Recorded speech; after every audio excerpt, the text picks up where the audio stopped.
విధంగా polling నమోదవుతోంది and ఎక్కడ చూసినా క్యూలలో జనాలు కనిపిస్తూనే ఉన్నారు.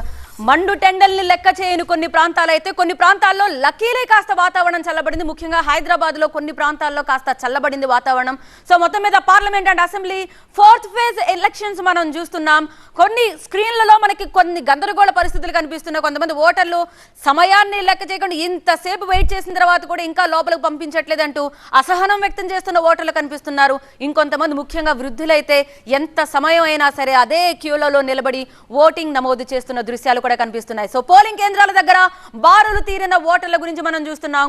ఎస్, వెంకటాచలం, నెల్లూరు నుంచి కొన్ని దృశ్యాలు, అదే విధంగా కడలి, అంబేద్కర్ కోనసీమ జిల్లా కొన్ని బూతుల నుంచి మనకి దృశ్యాలు అందుతున్నాయి. సో గెలుపు ఓటములకు సంబంధించి ఒక టెన్షన్ కనిపిస్తున్న ఈ పోలింగ్ లో ప్రస్తుతం క్యూలలో అయితే మాత్రం భారీగా నమోదైన మహిళా సంఖ్య మనకు కనిపిస్తోంది. భారీగా మనకి మహిళల ఓటర్లు ఎక్కువగా కనిపిస్తున్నారు. అండ్ ఇప్పటి వరకు నమోదైన పోలింగ్ పర్సంటేజ్ గురించి మనం మాట్లాడుకుంటే దాదాపు 50 వరకు కూడా కొన్ని నియోజకవర్గాల్లో పోలింగ్ నమోదైంది. ఇక లీస్ట్ అయితే మాత్రం హైదరాబాద్లో 19% మనకు నమోదైంది. ఇక అటు ఆదిలాబాద్, ఖమ్మం, జహీరాబాద్లో 50 వరకు కూడా పోలింగ్ శాతం నమోదైంది.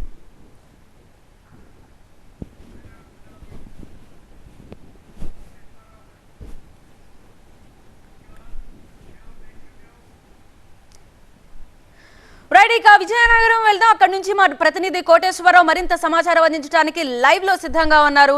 కోటేశ్వరరావు, ప్రస్తుతం మీరు ఎక్కడున్నారు? ఎగ్జాక్ట్లీ ఎంతవరకు అక్కడ పోలింగ్ శాతం నమోదైనట్టుగా తెలుస్తుంది? ఎలా ఉంది ఓవరాల్ గా? నేను ప్రస్తుతానికి నెల్లిమర్ల నియోజకవర్గం గుండాలపేటలో ఉన్నాను. ఈ నెల్లిమర్ల నియోజకవర్గంలో జనసేన అదేవిధంగా వైసీపీ పోటాపోటీగా పోటీ పడుతూ ఉన్నారు. ఈ క్రమంలోనే ఉదయం 6:30 నుండి కూడా ఈ గ్రామానికి సంబంధించిన ఓటర్లందరూ కూడాను పోలింగ్ స్టేషన్ వద్ద వచ్చి బారులు తీరి మరీ ఓట్లు వేస్తున్న పరిస్థితి ఉంది. ఈ గ్రామంలో ఇప్పటి వరకు 50% నమోదైంది. ఓవరాల్గా నియోజకవర్గంలో చూస్తే 45% నమోదైంది. ఇక్కడ జనసేన అదేవిధంగా వైసీపీకి సంబంధించిన పార్టీలు ప్రధానంగా పోటీలో ఉన్నాయి. అయితే ఓటర్లు వచ్చేసరికి మహిళలు, వృద్ధులు పెద్ద ఎత్తున తరలి వచ్చి ఇక్కడ ఓటింగ్ లో పాల్గొంటున్న పరిస్థితి అయితే ఉంది. మనం చూస్తున్నాం ఈ గుండాలపేటలో ఉన్నటువంటి పరిస్థితి. ఇక్కడ ఓటర్లు తమ ఓటు హక్కును వినియోగించుకుంటున్నారు. ఇక జిల్లాలో చూస్తే మరొక బ్రేకింగ్ అప్డేట్, రాజాం నియోజకవర్గంలోనే రాజాం మండలం సంబంధించిన ఒమ్మి గ్రామంలో ఉద్రిక్త వాతావరణం నెలకొంది. పోలింగ్ బూత్ లో వైసీపీ, టీడీపీ కార్యకర్తలకు సంబంధించి ఇద్దరి మధ్య ఘర్షణ చోటు చేసుకోవడంతో ఒక రకమైన ఉద్రిక్త వాతావరణం నెలకొంది. వెంటనే అదనపు పోలీసు బలగాలు రావడం, అదేవిధంగా వైసీపీకి సంబంధించిన అభ్యర్థి తలే రాజేష్ కూడా రావడంతో అక్కడ ఒకసారి ఉద్రిక్త వాతావరణం, ఉద్రిక్త పరిస్థితులు తలెత్తాయి. వెంటనే పోలీసులు రంగప్రవేశం చేసి వారిని చెదరగొట్టడంతో పరిస్థితి ప్రస్తుతానికి అదుపులోకి వచ్చింది. అదేవిధంగా మరొక వైపు గజబందగరం నియోజకవర్గంలో కొత్త రంగరాయపురం గ్రామంలో అక్కడ ఉన్నటువంటి పీఓ టీడీపీకి అనుకూలంగా వ్యవహరిస్తున్నారు, టీడీపీకి ఓట్లు వేపిస్తున్నారనే ఉద్దేశంతో పీఓ పైన స్థానికంగా ఉన్నటువంటి కొందరు ఓటర్లు తిరుగుబాటు చేయటము, తిరుగుబాటు చేసిన క్రమంలోనే అక్కడ పోలీసులు కూడా రంగప్రవేశం చేయడం జరిగింది. పీఓని అక్కడ పోలింగ్ స్టేషన్లో ఉండొద్దని ఓటర్లు అబ్జెక్షన్ చేయడం జరిగింది.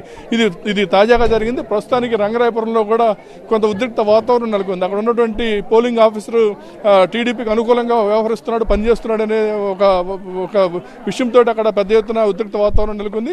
ఇదే విధంగా మరోవైపు చూస్తే పార్వతీపురం మన్యం జిల్లాలో కూడాను ప్రస్తుతానికి ఎన్నికలు సజావుగా సాగుతున్నాయి. అయితే కొంచెం వేగవంతంగా సాగుతున్నాయి. మరికొద్ది గంటల్లోనే, అంటే అక్కడ కొన్ని నియోజకవర్గాల్లో 4 గంటలకు, కొన్ని నియోజకవర్గాలకి 5 గంటలకు పోలింగ్ ముగియటంతో అక్కడ ఉన్నటువంటి అధికారులు కూడా త్వరితగతిన పోలింగ్ శాతాన్ని పెంచి అదేవిధంగా అక్కడ ఉన్నటువంటి ఏర్పాట్లు కూడా పూర్తి చేసే విధంగా వాళ్ళు కసరత్తు చేస్తారు. అందుకు సంబంధించిన ప్రత్యేకమైన బిఎల్ఓ సహాయంతో ఎవరైతే ఓటింగ్కి పాల్గొలేదో వాళ్ళని తీసుకొచ్చే ప్రయత్నంలో కూడా ఉన్నారు.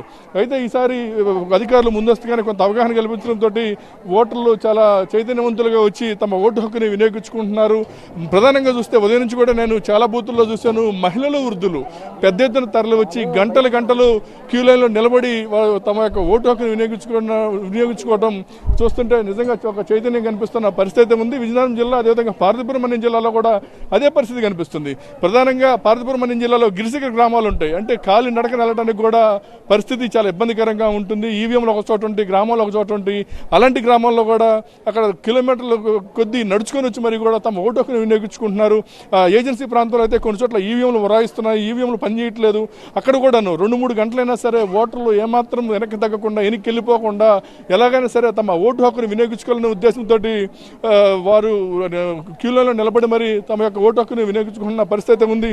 అదేవిధంగా మనం చూస్తుంటే కొన్ని చోట్ల పోలీసులు కట్టుదిట్టమైన ఏర్పాట్లు కూడా చేశారు. మావోయిస్టు ప్రభావిత ప్రాంతం కావడంతో పార్వతీపురం మన్యం జిల్లాలో ఉన్నటువంటి ఆంధ్ర ఒడిశా బోర్డర్లో పటిష్టమైన భద్రతా చర్యలు చేపట్టారు పోలీసులు.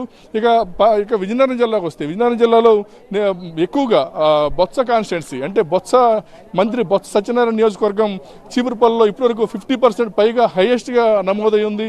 నెల్లిమర్లలో కూడా 46% నమోదైంది. విజయనగరం ఎస్కోట బొబ్బిల్లో అత్యధికంగా నమోదవుతున్న పరిస్థితి ఉంది. అంటే సుమారుగా చూస్తుంటే గతంతో పోలిస్తే ఈ సమయానికి గత 2019 ఎన్నికల్లో ఏ శాతం అయితే నమోదైందో ఇప్పుడు కూడా అదే శాతం కనిపిస్తుంది.